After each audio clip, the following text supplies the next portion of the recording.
So just listen to this, because I've egged it so much that you might fear I've over-egged it, but I don't think I have. I think this is quite brilliant, and it was written in response to our clip, actually, about the weird dislike of Prince Harry and his wife, and where it comes from. And a lot of people are unhappy with the observation that her ethnicity is one of the most obvious reasons to distinguish between her and other female members of the royal family. But so the Twitter account is called Royal Suitor, and as with so much online, I don't know what's real and what's not. But the byline on this is RS Lock.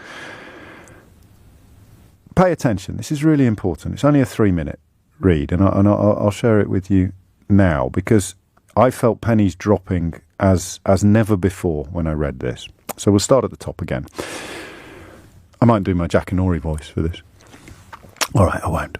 Imagine a society founded on a class structure with the brackets white, close brackets, and the brackets are important, British royal family at the top as determined by birth and by blood, right? Don't have to imagine it, that's what we've got. It's not a matter of opinion, that's a matter of historical fact. A biracial woman enters the top of the pyramid by marriage, negating both the birth and blood requirements society had previously been told were preconditions. Because she lacks those prerequisites, she's considered unworthy. Because she's proud of her own heritage and regards herself as equal to others at the top of the pyramid, she's considered ungrateful. The town criers called out from the lower tiers of the pyramid, "I've never met her, but I look at her and I don't think I'd like you in real life," said one. "We Brits prefer true royalty to fashion royalty," proclaimed another. These are direct quotes from prominent columnists and commentators. Shouts of "she just doesn't speak our language" came whistling on the wind. But at the top of the pyramid, the cries were met with silence. So she's under attack in some fairly horrible ways, and they expected perhaps to get some support and protection from the boss, or even the brother. Were they too far away from it? Were they too disconcerted to know what to reply? Or did they use the cacophony from below to muffle the echo of their own whispers as they murmured the same things? The loudest gossip monger was impossible to ignore as he oafishly admonished her to go back to America. There was a brooch, I think, worn by one of the royals at an early meeting with the Duchess of Sussex, which I should double check the facts before I describe it. But have a look yourself. After years of being told that she was unworthy and ungrateful, the newlywed took the crier's advice and returned from whence she came. Despite one tattler's audacious cautions not to force her husband to, and she quotes again, "choose between you and us," he did in fact choose his wife, just as he did the day he married her, much to their chagrin. Ironically, though society spurned her placement at the top of the pyramid, when she leaves with her husband, for some, it calls into question whether the pyramid's peak is still something to aspire to. God, this is good. Whether those at the top are truly elite. Whether blood and birth really are prerequisites. Their departure is considered a rejection of the pyramid as a construct, thus a rejection of the society itself. For others, it was a necessary repudiation and confirmed that just as they suspected, she was NOCD, which translates as not our class, dear. And remember, the Duchess of Cambridge took an awful lot of jip for A, not being an aristocrat, and B, having a mother who had once worked as an air hostess, but she towed the line and fitted in. Final paragraph. Still, that wasn't enough. For society to maintain order, she must be reclassified and her elite status conferred by marriage removed. but the society is trapped in a conundrum. Her husband and their children are at the top of the pyramid by birth and by blood.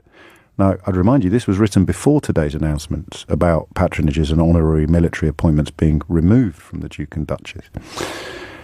Her husband and their children are at the top of the pyramid by birth and by blood. Removing titles, military honours, and patronages won't remove her from the top of the pyramid. The only thing that will reclassify her is to remove her from her husband. And the society has been working diligently, though unsuccessfully, to that end since the day they learned that Harry and Meghan were a couple. Do you know, I don't even know the real identity of the person that wrote that, but it seems to me to be the most insightful, informed and plausible explanation of matters royal that I have ever read in my life. And while you won't be surprised to learn that I don't have a spare room full of royal biographies or royal histories, I do read the papers every day, and I try, for obvious reasons, to read stuff that I don't like and papers that I don't agree with. And I have never read anything even half as good as that. Partly because it makes absolutely perfect sense. Partly because it retrospectively explains so many things that I have been baffled and confused by. Indeed, it was inspired, that little piece, by the phone-in we did on Monday, asking what on earth is it that she's supposed to have done wrong? And partly because it's so prescient. Remember, this was written on Monday. Today is Friday. I don't think that qualifies as a scoop either while we're here. But that was written on Monday. Today is Friday. It has literally just been announced that the Duke and Duchess of Sussex are to lose their honorary military appointments and royal patronages. And this was written 5 days ago. Removing titles, military honours and patronages won't remove her from the top of the pyramid. The only thing that will reclassify her is to remove her from her husband. And the society has been working diligently, though unsuccessfully, to that end since the day they learned that Harry and Meghan were a couple. I think, and obviously my natural immodesty pains me slightly to say this, I think that's among the most powerful words you've ever heard on this programme. It's absolutely brilliant. And I'm not sure that you can argue with a single syllable of it.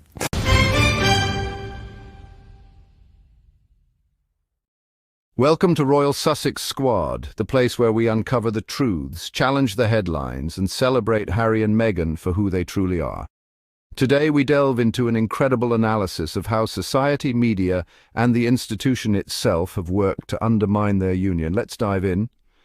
Imagine a society where the hierarchy is rigidly defined implicitly. Instead of standing by her, they allowed the noise to drown out any whispers of support. When Meghan and Harry finally chose to leave, the reactions were telling.